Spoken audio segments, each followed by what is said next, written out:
of you attended my talk at the Rochester Security Summit? No? Okay, that's good, because I was going to just give you a heads up. This is pretty much a repeat. All right, so the talk here, it says common developer crypto mistakes, but I want you to know this is not like some industry consensus of mistakes.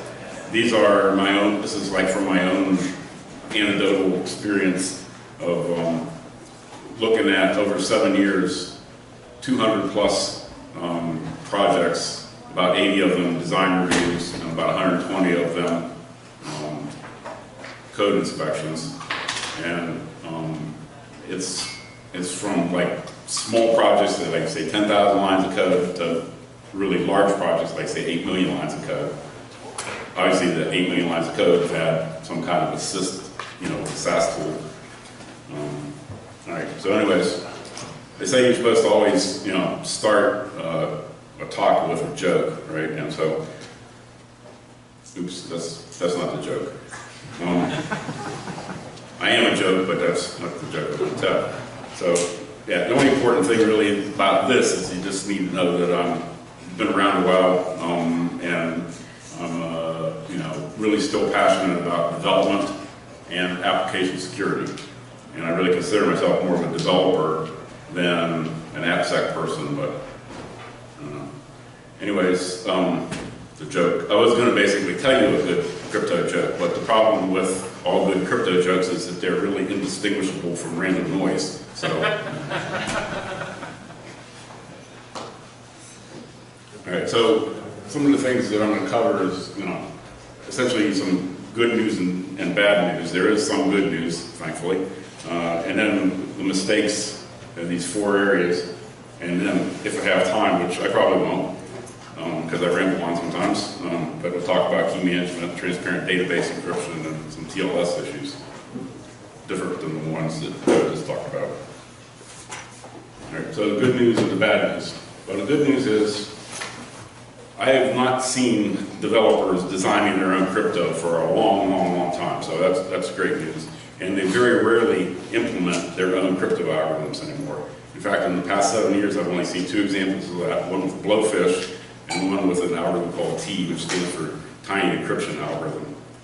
But the bad news is that most of the developer expertise still comes from copy and paste type of things from Stack Overflow.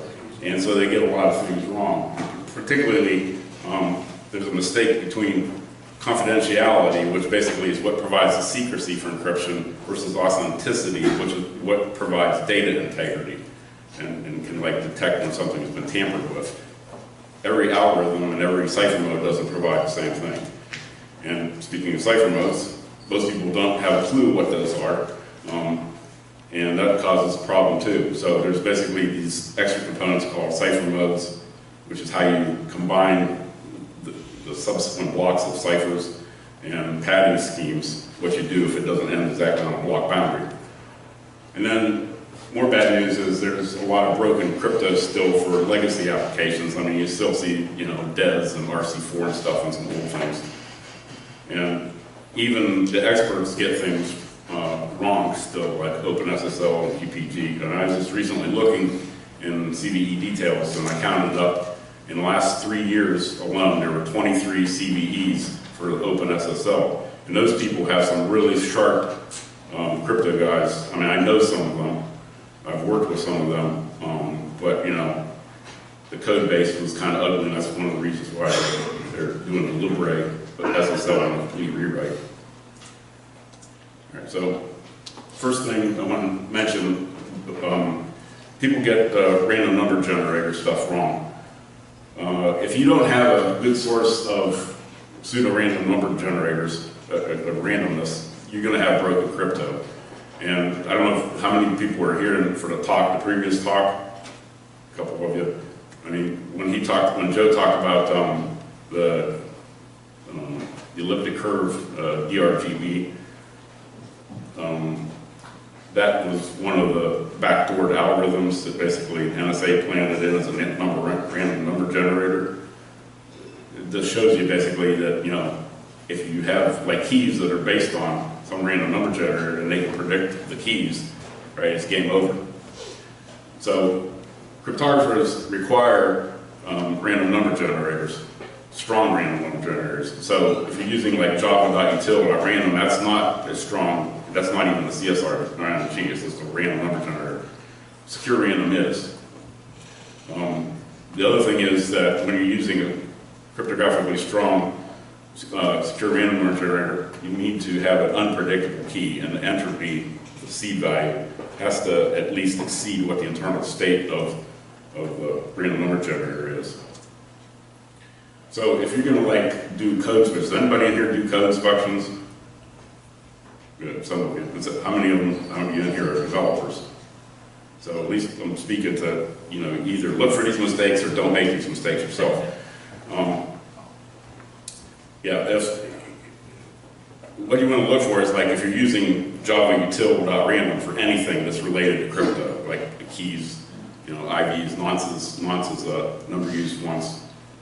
And by the way, if I don't want anybody to get this deer in the headlights look, so if I'm unclear on a term because I forget to mention what it means or something, please wave your hand or throw something at me, or long as money. All right, so seeding anything with CSR and G with insufficient entropy. So if you have like an example would be SHA-1 random number generator. That's what you use. That's what the default is in like secure random. It is 160 bits, so you have to give it at least 160 bit seed, right? And that's not generally a problem with the Oracle implementation if you're at least running it on a Linux Unix system that has like dev random and dev random, because I think that's what it uses, the seed stuff. So here's an example of how you would do it correctly. I wish I had a basic point here, but the important thing with calling the set seed, the secure random set seed, is that you want to do that before calling like next bytes or next long or next int. It turns out, fortunately, that it seeds itself sufficiently well, usually by default. But you might want to if you're going to run it with the same instance of secure random a long time, then you might decide to just reseed it periodically, like every couple billion calls or something. All right, secure hashing weaknesses. What to look for there? Well, there's some completely broken algorithms, and some would say basically, MD2, MD4, MD5. The first two you don't hardly hear anymore. You see people use cyclic redundancy checksums, and then they should really be using a secure hash. That's something else to look for. You should be phasing out SHA-1. I mean, you should have started that a long time ago. Use like SHA-256, SHA-512, or KEK, which is SHA-3. The other thing you want to do is consider what it is your threat model is, right? So when you're like comparing hashes, right? If you're concerned about internal attackers, and this is not a problem with external attackers, just over a WAN or something like that. If that's all your threat model includes, you don't really have to worry about this too much. But it turns out that like a lot of people will base64 encode the hashes and then use like string equals to compare two hashes, or arrays dot equals to compare two byte arrays. And those are both time dependent. It turns out that before this version of JDK 1.6, the message digest.isEqual was also time dependent, but now it's a time independent algorithm and it's fine to use.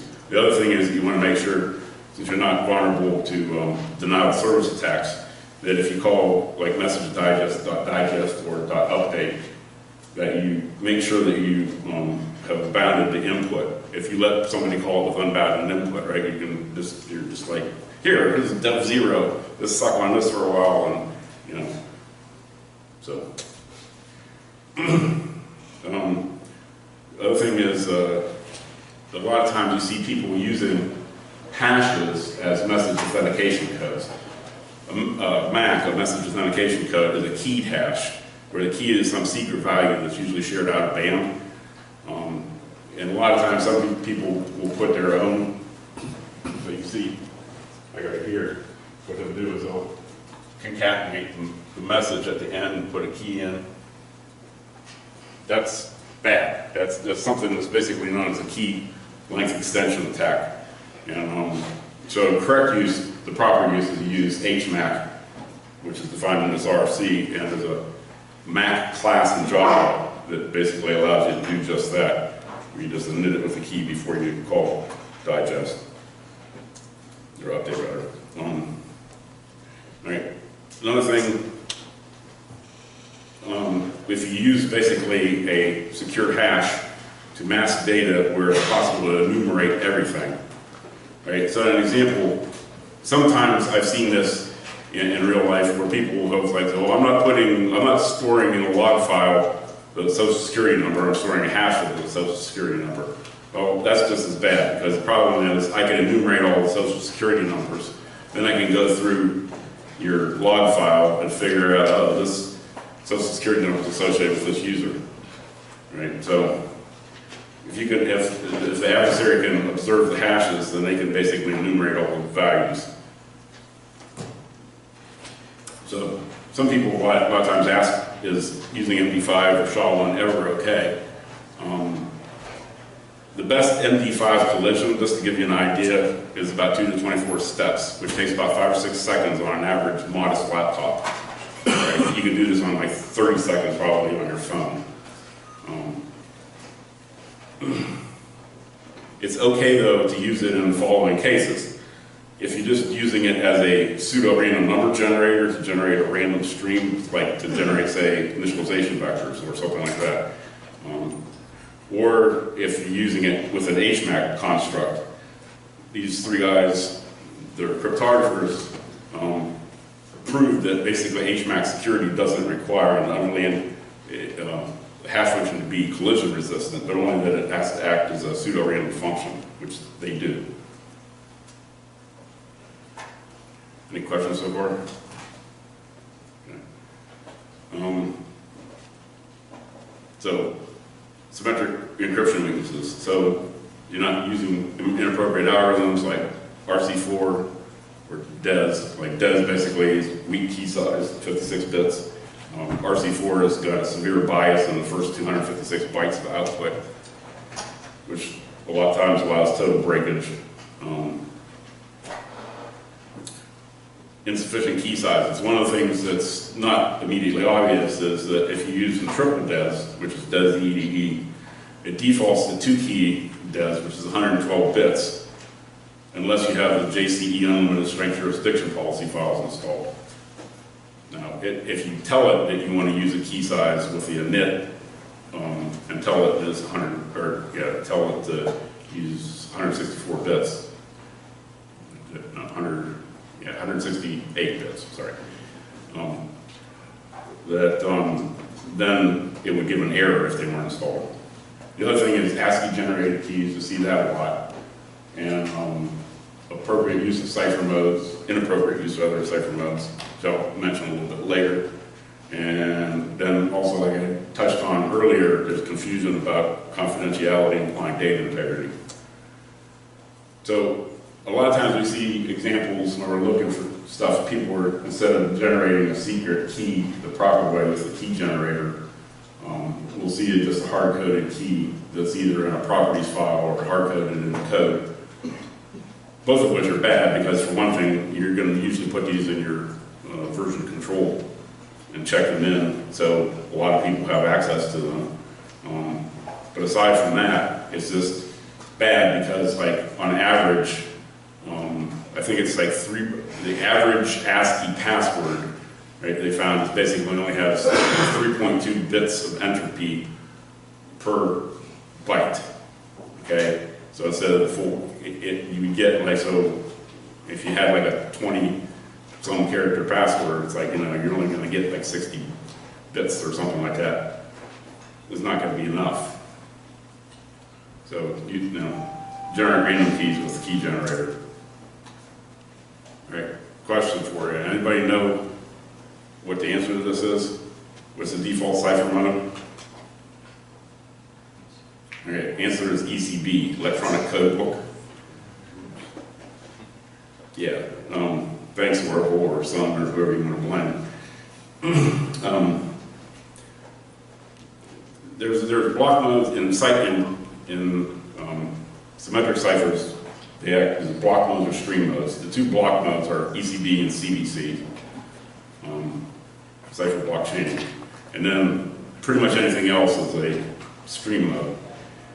Any mode except for ECB requires an initialization vector, an IV. Stream modes must never, ever reuse the same key pair, key IV pair, okay? Not ever. But one advantage of streaming modes is that it did not require padding. So let's talk about a little bit about ECB. Why is it a bad thing? Well, first, it's a raw application of the cipher algorithm, and it's the most commonly misused. First and foremost, because the first thing you do is when you Google for something, right, it shows you an example that's in ECB. It also happens to be the first example you see in most textbooks, and generally people just stop reading as soon as they find the first example. I know I've done that too. I mean, you know, I'm a lazy developer, so why would I do extra work, right? It's the simplest also to implement because you don't have those pesky IVs to bother with. And what do you do with the IV? You know, how do I get the IV around anyways? So, but the weakness is the same plain text block always encrypts to the same ciphertext block, right? So if you have repeated blocks, you will see patterns in them. And block replays that are also possible. In other words, basically you can take and rearrange the cipher blocks and replay them back in different orders and stuff. We'll see examples of both of these. So this is a great example from the Wikipedia. But the last image is basically any other cipher mode besides ECB looks random. But you can clearly see the pattern in the middle there where they use ECB mode. And you can still see the remnants of the original tux image. All right, so block replay attacks. An adversary can modify without knowing what the key is or what the encryption algorithm is even. They can mangle messages beyond recognition. They can remove, they can duplicate, they can interchange blocks, right? And sometimes that will allow an attacker to change the meaning of, especially if they know what the message structure looks like. So consider this following example that basically came from Schneyer's applied cryptography book that was actually discussed earlier than that. You have this 8-byte encryption block size. You're going to try to transfer money between two banks. And you're going to, the bank's standard message format is you have a receiving and sending and receiving account number, the depositor's name. The first one is the actual bank identifiers. And then the account name, account number, and amount. Right? So basically this is what ECB looks like. You see that each block is independent of every other block, right? So that's one of the reasons that's great for doing things in parallel, right? I can do them all 10 blocks at the same time, or 10 blocks at whatever, how many processors I have. But that's also why it needs to be rearranged.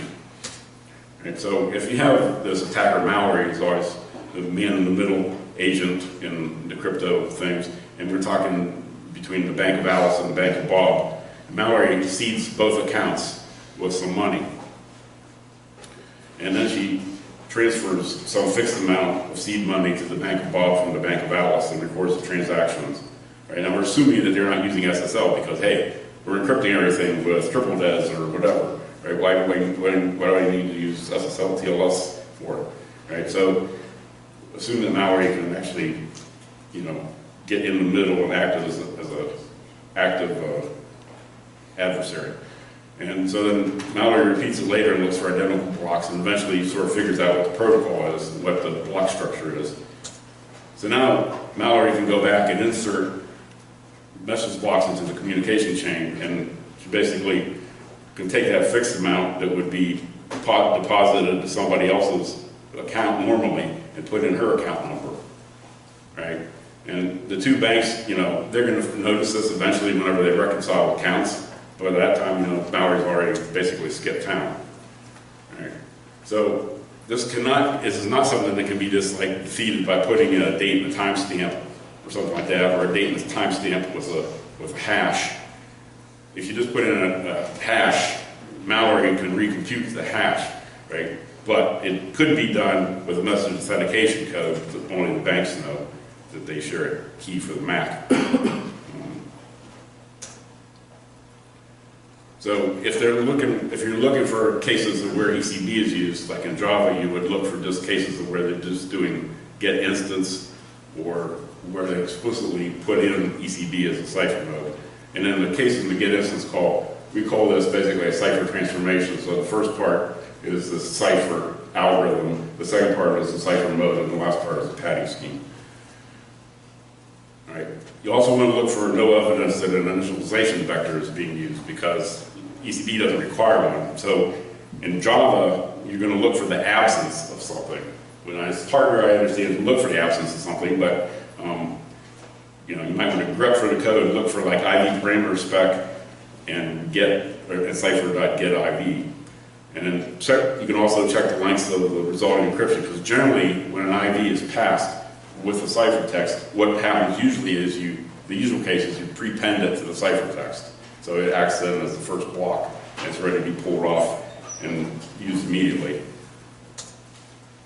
So is using ECB ever okay? Well, yes, but I give that as a qualified yes. All right.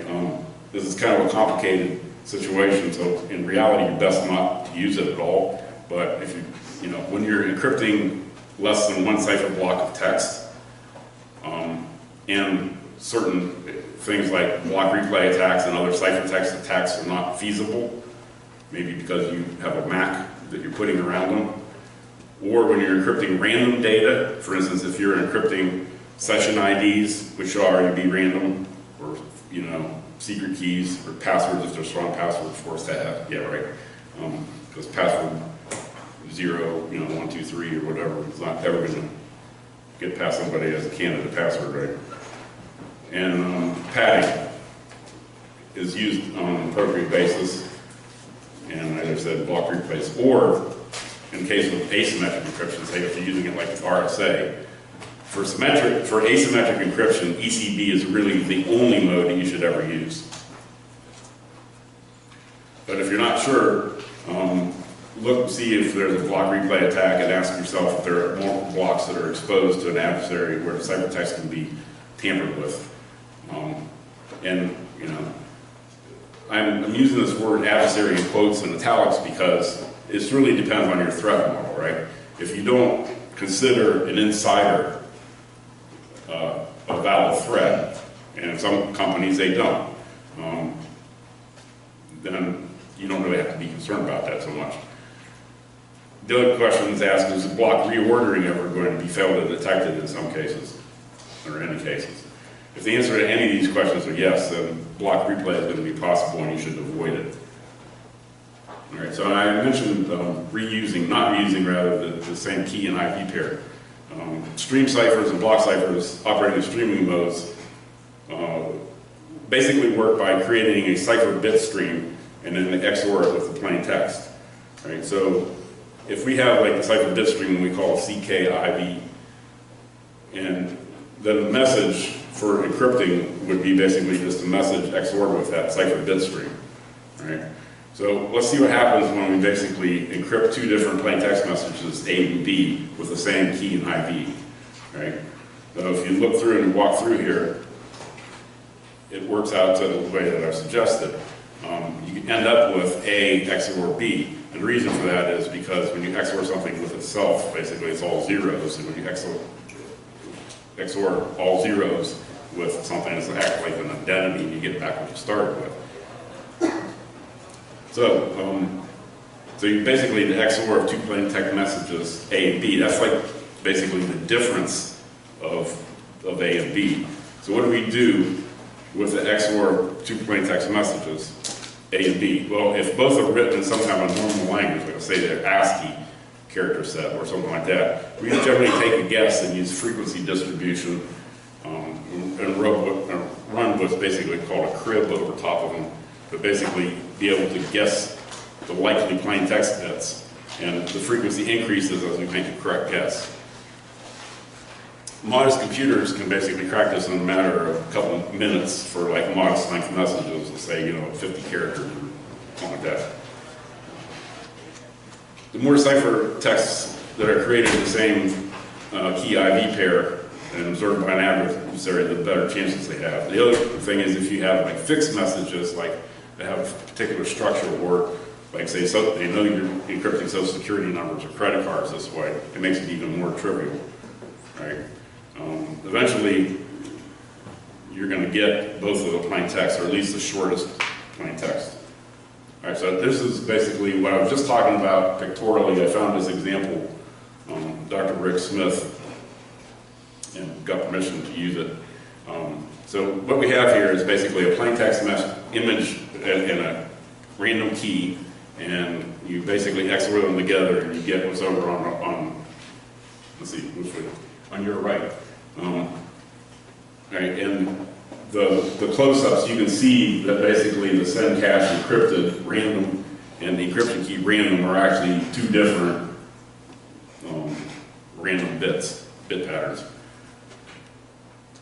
Okay, so to recover the original message, we would basically XOR it again with the encryption key, and we get back the original message as anticipated. So now let's do the same thing using the same encryption key with two different messages. So you get what's again on your right in both cases, and you can't really see it from here, but those are actually different random patterns, right? But this is the same encryption key. Now here's what happens when we XOR those two images together. The send cache one and the smiley encrypted. You can see the pattern here, right? So we end up sort of with the diff of the patterns. But it gets worse. If an application is actually doing this and an adversary can decrypt the message on the fly and change it, then they may be able to use a man-in-the-middle attack and actually alter the ciphertext. So like, this is actually called a stream cipher attack, and it's in the Wikipedia example, but basically what they're doing here is they change an amount that was encrypted for $1,000 and they change it with $9,500. Right, so just like increase the amount. So like, you send me a thing that says I agree to pay $1,000 and I change it to $9,500 or something. Not that I would do that. Okay, so this is a detour. There's a thing called authenticated encryption, which does provide both confidentiality and integrity.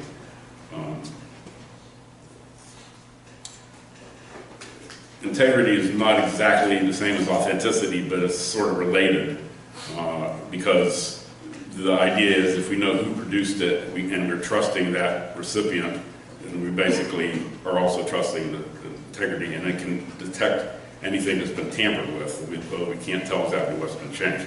There's three different approaches to trying to do authenticated encryption. There's one of them, encrypt then MAC, encrypt and MAC, and MAC then encrypt. And I'm not going to go into the details, but it turns out that only encrypt then MAC is the only one really that's actually secure. And it's already built into some cipher modes like CCM, GCM, EAX, etc. All right, there's another important thing to remember when you're doing cryptography. Excuse me. Called Horton principle. It's after the Horton heroes who. It's relevant basically when you're going to say, okay, I'm going to do my own MAC, or I'm going to use authenticated encryption. What data should I authenticate? What data should I include in that integrity check? So what you want is basically, you want to authenticate what you actually mean, not what you actually end up saying. You want to avoid unauthenticated data. Either don't send it across the wire, or include it as part of the authenticated data, but don't send it across the wire unauthenticated if it's anything that needs to be understood. Okay, I made this mistake when I was doing ESAPI and OWASP, where I put the cipher mode in and didn't MAC it, and because of that, somebody could actually change the cipher mode from like CBC to OFB or something like that, and then cause other problems that basically that broke the ciphertext and allowed people to change it. All right, so basically you include the metadata. There's special ways to do that with like CCM, GCM modes. Okay, so cipher block chaining mode is the most frequently used, and it's one of the things that's good about it is that if you use it incorrectly, unlike streaming modes, it doesn't completely break. It just degrades basically to ECB mode, right? So it has sort of a worst case, but the worst case is not total breakage, right? But used correctly, CBC with a random key and a random IV with padding, and then you HMAC with the encrypted MAC approach. But you see a lot of common mistakes. People will use fixed IVs or predictable IVs like a counter or time or stuff like that, or failure to MAC it correctly, like they don't MAC at all, or they use encrypt and MAC, or MAC then encrypt type of things. So those are things to look for in the code. If you're in doubt, basically you should use authenticated encryption.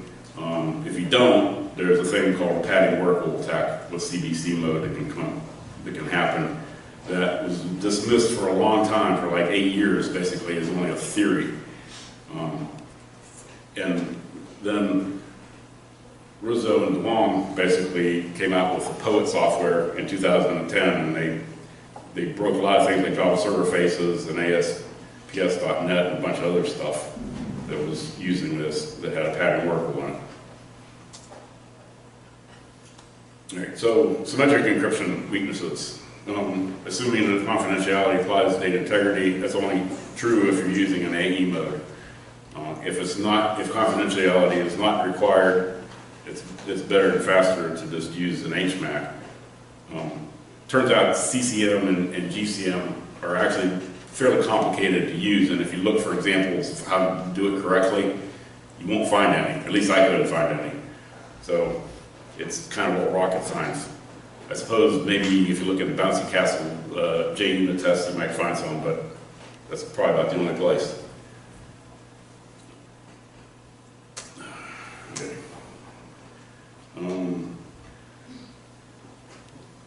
Okay, so asymmetric cipher is when you have two different keys, one to encrypt and one to decrypt, like RSA is an example, right? You always have what's called a chosen plain text attack possible. It is not always fatal, but it's always possible with any kind of asymmetric cipher. And the reason for that is it's always assumed that someone else has access to the public key. I mean, there's a reason they call it public, right? So given the fact that basically they can have access to the public key, they can basically they can choose any plain text that they want, encrypt it with that public key, observe the output, observe the ciphertext, right? So that's why we have basically a chosen plain text attack. Right? So, I mean, if I know that there's just a small number of possibilities that you're encrypting, let's say social security numbers and stuff like that, it could be problematic, right? Because I can enumerate all over them, right? So, and I just mentioned that. So basically, if you have a small space to enumerate over, it's going to be a problem. And in fact, this is a real life example. Now, it turns out that this is not a problem. There's two different kinds. I mentioned padding, right? The default padding for like RSA, for example, is PKCS1 in Java. That turns out is a very bad padding choice. It's insecure.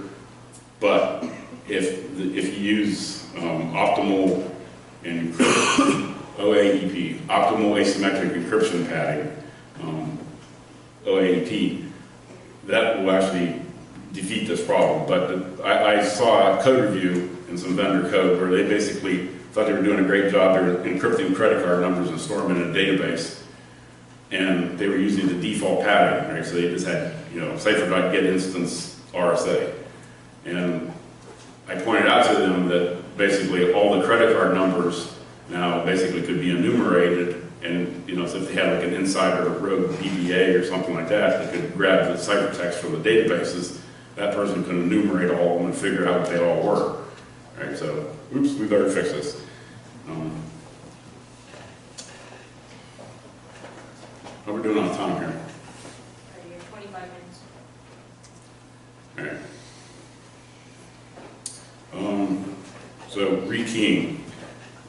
key management is probably the hardest problem in cryptography.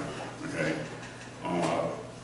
One of the things is that if you ever look at the PCI DSS standard in 2.0 and later, it says that you must change symmetric crypto keys at least yearly. If you want to blame somebody for that requirement, you can probably point to me, because 1.0 didn't ever, it just said you had to regularly change them. So I challenged them, how often is regularly? Well, I don't know. You know, I said, so, okay, we're going to change ours every 10,000 years. No, you have to do more than that. So, like, they put it in yearly. But it turns out that it's a lot more, maybe often than that, right? Because aside from the fact that somebody, that you might have leaked it somewhere, you know, the encryption key might have gotten stolen or whatever. Also, it turns out that there are attacks in general, attack is that if you have a cipher block text of cipher block size bits, that every 2 to the nth over 2, where n is the key size in bits, that you should change the key, right? So in DES and triple DES, which only has a 64-bit block, you should change that. Basically, I think that if I did my math right, I think that works out to like 257 or something like that gigabits, right? Now, most of the time, if you're just like doing a couple of social security numbers in a database or something, that's not going to be a problem. But if you got like a VPN or you're doing bulk file encryption or something like that, it may be a problem. It turns out, though, that there was actually a real life attack last summer, known as the Sweep 32. Anybody heard of that? Attack. Matthew Green's blog post has got a really good write-up on the explanation of how all that works. But basically, this was based on not rekeying and reusing the same key stream, but yeah, using the same keys over and over again.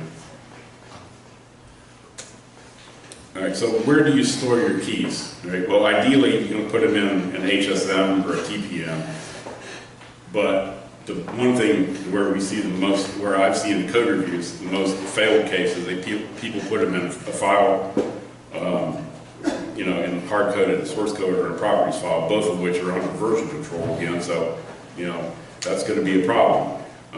It's better maybe if you let your dev staff, your ops staff rather, choose them, put them in a configuration file, lock it down with the OS, and it's not available to like developers, and only certain very small group of people can get it. But you know, that's a problem because the developers don't want to do that. Well, hey, it's not rocket science. Write a script, let them run it to generate a key. You know, and even they might not. You can just generate it and put it in your properties file automatically. You don't even have to have them edit the file. Better is like on .NET to use the DP API, Data Protection API, and for Java, if you're using Oracle, Oracle's got a WebLogic encryption services, and if you don't have that and you're on Java, I would recommend Java Key Store. That has problems too. I don't have time to go into them, but if you're interested, I can talk about it. You can ask me later, right? Never put, though, the one thing you should not do is don't put the encryption key in the same file of the data that is being encrypted with. So like, for instance, if I have a database password in a properties file, right, don't put the database key in the same file. That's not good. I mean, it's like making them work a little harder than that. All right, encrypting data in a database. There are 3 different ways, 3 different approaches to do this. One is to have the database engine itself do it, mostly transparently, right?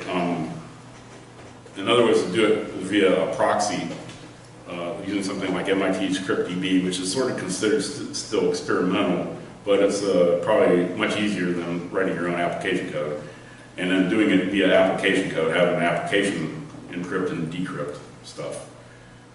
From the application perspective, the TDE is very, very simple. It's transparent almost to the application.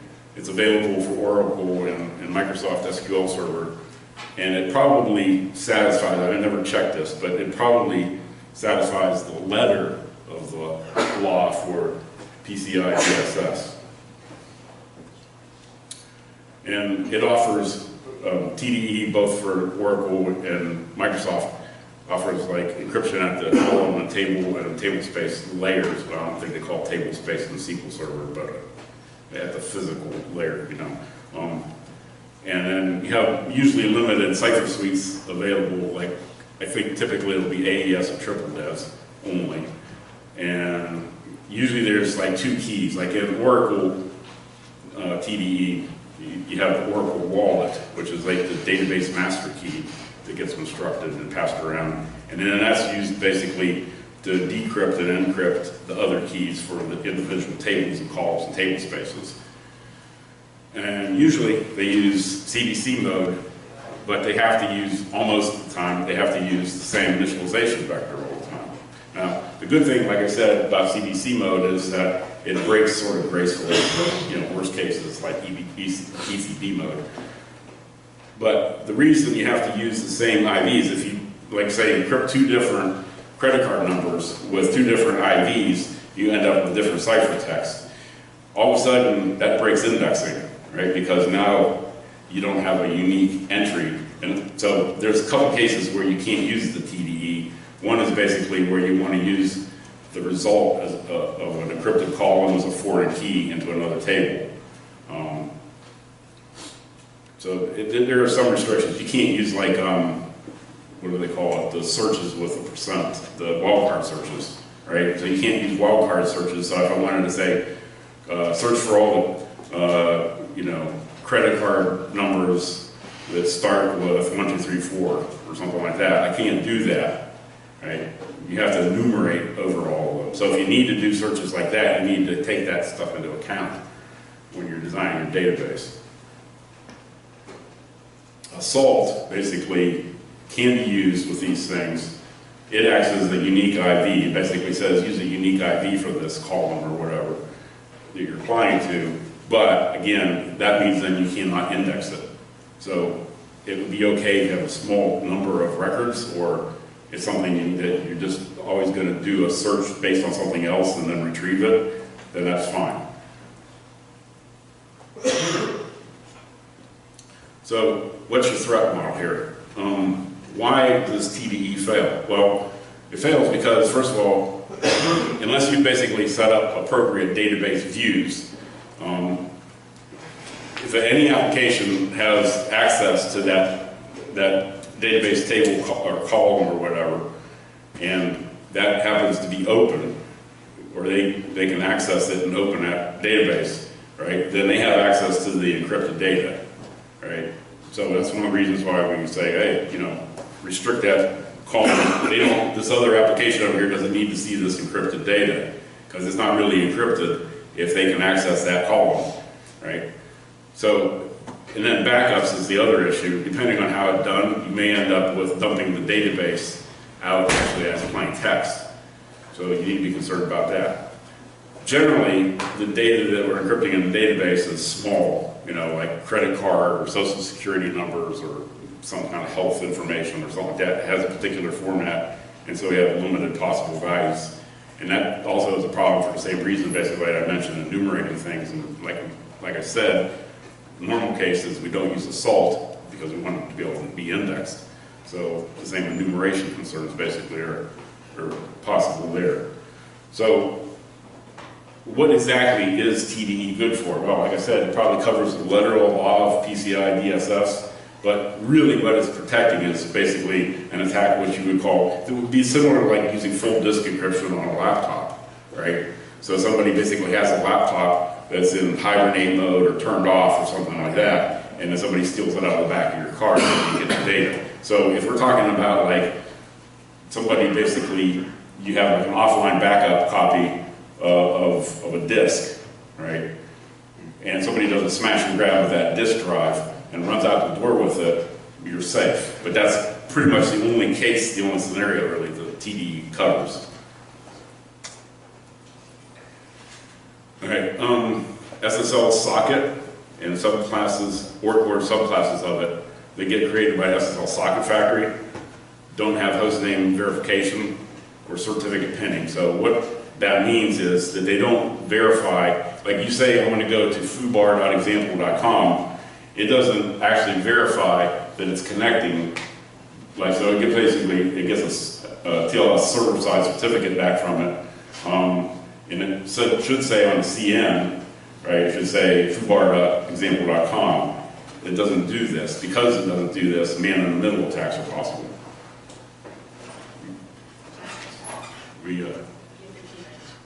15 minutes? All right, I'm going to do this slide, and then basically I'm going to take questions.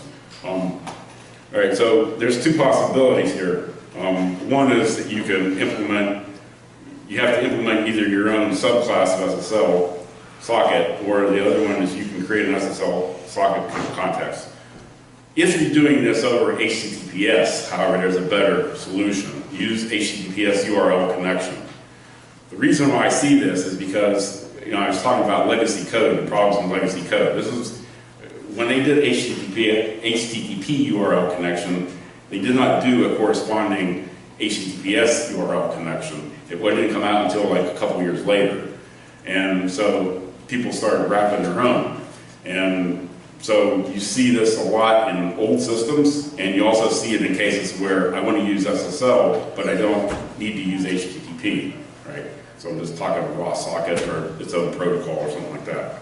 So I'm going to end here so we have some time for questions. Does anybody have any questions they want to ask? Yeah. Do you have any non-Java hints, like for?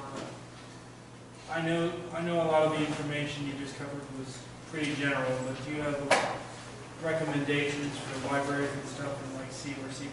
There is. Okay, let me jump to the here. Okay, so if you look in here, there's some examples like that. This is the OWASP Dev Guide.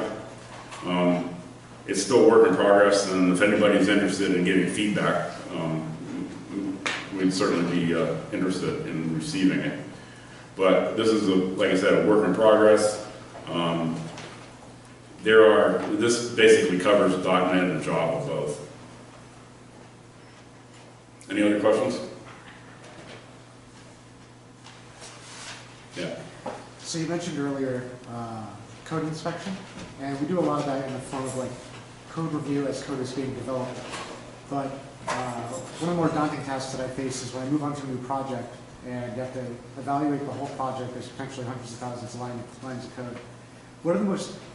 What's the lowest hanging fruit that you've seen most often that people can look out for when reviewing? Just the use of ECB mode, because they don't realize that that's the default, number one. And number two is people don't realize the dangers of it. And number three is this, like the first example that you encounter when you Google for it. Okay. You had a question over here? Yeah, I was going to ask about like the implications on Android and like the mobile threat model of like a lot of the things that you're talking about, like the SSL sockets that you need manually without the name verification. It's always a problem with Android.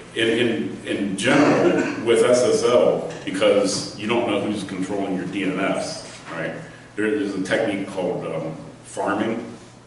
It's spelled PH, like phishing is, which basically is like a DNS hijacking attack if you're like on an open Wi-Fi or something like that. And so somebody will return their own foobar.example.com IP, right, that gets you to their thing where basically host name verification will work because they just signed it with a different, CA is not aware that somebody else signed the original foobar.example.com.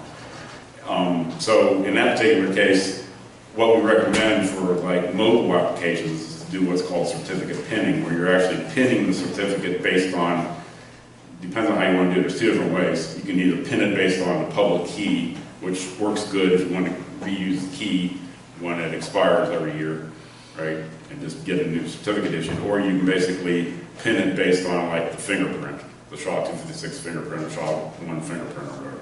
Yeah, you had a question back there? Yeah, so early on you mentioned something called something about time-based functions and not time-based functions. Yeah. And how the time-based functions are vulnerable. Could you go into that? All right, so what happens is when you're doing, this is only, like I said, it's not something which is susceptible over a LAN or a LAN generally because of network lag and jitter. Basically, it's in that uncertainty that you can't basically rule it out. But what happens is if you basically compare two hashes and a time-based thing. The way that, like say, if you have 160 bits, right?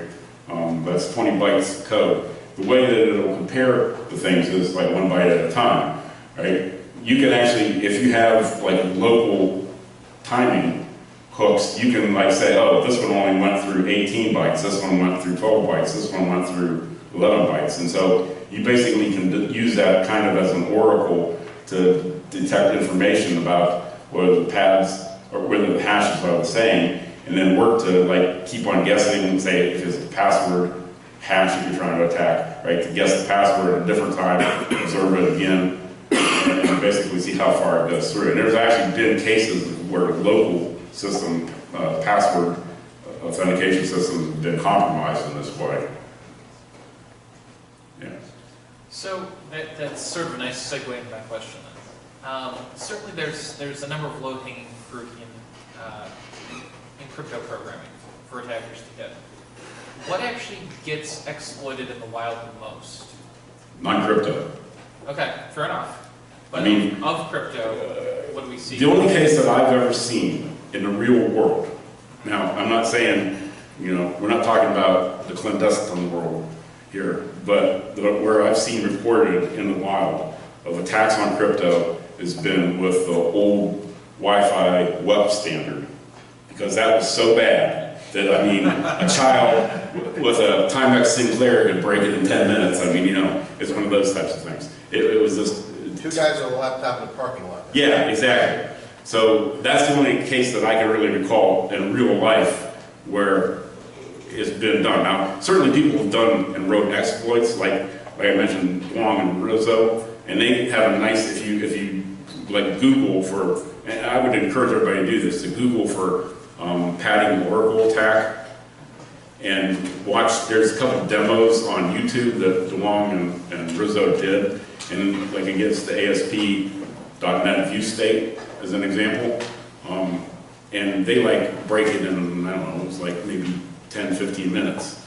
And then that allowed them actually to not only decrypt stuff, but also re-encrypt stuff, because they were able to sort of figure out a clever way to reverse it and actually figure out what the encryption key was.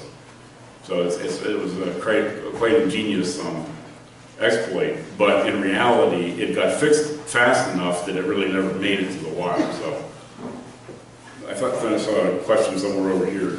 Anybody else have a question? Going once? Going twice? You? No? Anybody? All right, well, thank you.